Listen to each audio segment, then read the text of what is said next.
Ni kweli watu tunapambana katika maisha. Ni kweli kwamba kuna vitu vingi ambavyo tunakumbana navyo katika utafutaji au katika kutafuta elimu au katika biashara au katika ndoa au katika mahusiano au katika chochote kile ambacho unakifanya. Lakini mwisho wa siku kuna kitu kimoja ambacho tumesahau, ambacho kinafanya vile vile usahau umuhimu wako kama mwanadamu na vile unavyojipambania. Kitu chenyewe ni kimoja: kujishukuru wewe mwenyewe. Kujishukuru kwa hatua mbalimbali ambazo umeweza kuvuka katika maisha. Kujishukuru wewe mwenyewe kwa namna ambavyo umetafuta mbinu na suluhu za kuhakikisha kwamba unaendelea kusonga mbele.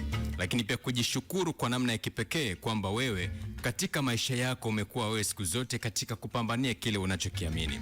Ukiwa na hiyo mentality siku zote ya kujishukuru, utajithamini na kuona kwamba unachokifanya kina maana.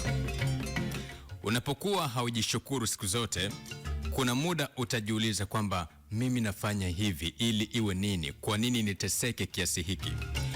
Kwa hiyo motisha yetu siku hii ya leo, siku zote za maisha yako, haijalishi kwamba unafanya nini, unapitia kitu gani, jifunze kujishukuru wewe mwenyewe.